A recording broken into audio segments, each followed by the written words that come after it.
ఏది ఏమైనా జగన్ మగార్రా ఈ మాట ఎవరో అంటున్నది కాదు. టీడీపీ నేతలు మనోగతం.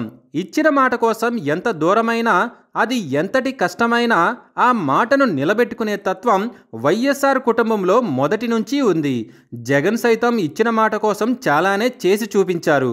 దానికోసం ఆయన రాజకీయంగా చాలానే వదులుకున్నారు. అయినప్పటికీ ఏనాడు బాధపడింది లేదు.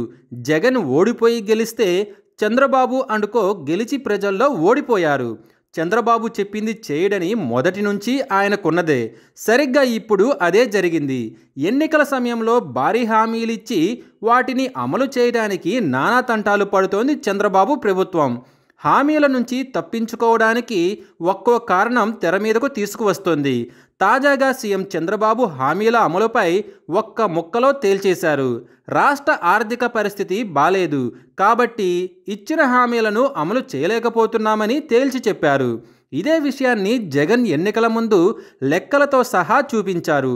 రాష్ట్ర బడ్జెట్కు చంద్రబాబు ఇచ్చిన హామీలకు ఎక్కడా కూడా లెక్క సరిపోవటం లేదని, రాష్ట్ర బడ్జెట్ కన్నా ఇచ్చిన హామీల లెక్కలే ఎక్కువగా ఉన్నాయని జగన్ చెప్పడం జరిగింది.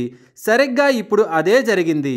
రాష్ట్ర ఆర్థిక పరిస్థితి మెరుగుపడిన తర్వాత హామీలు అమలు చేస్తామని చంద్రబాబు చెప్పుకొచ్చారు. దీన్ని బట్టి చూస్తే ఎన్నికల సమయంలో ఇచ్చిన హామీలు చేయటం కష్టమే అనే అభిప్రాయం వ్యక్తమవుతోంది. ఎన్నికల చివరి ఏడాదిలో హామీలు అమలు చేసి చంకలు గుద్దుకునే ప్రయత్నాలు జరుగుతున్నట్లు తెలుస్తోంది.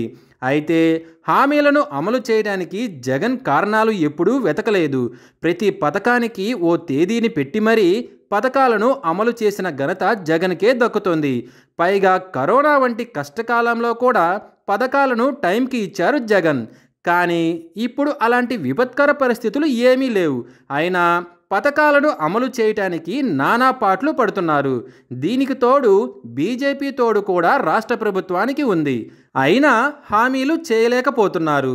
సరిగ్గా ఇప్పుడు కూటమి నేతల్లో ఇదే చర్చ సాగుతోంది. నియోజకవర్గాల్లో తిరుగుతున్న తమకు ప్రజల నుంచి వచ్చే తిరుగుబాటును ఎలా ఎదుర్కోవాలనే ప్రశ్న ఉత్పన్నమవుతోంది. జగన్ ఇచ్చాడు కదా, మీరు ఎందుకు ఇవ్వడం లేదని ఎమ్మెల్యేలను ప్రజలు ప్రశ్నిస్తున్నారు. దీంతో ఏది ఏమైనా ఇచ్చిన హామీలను ఖచ్చితంగా అమలు చేసిన జగన్ నిజంగా మగార్రా అంటూ కూటమి నేతలు ప్రశంసలు కురిపిస్తున్నారు.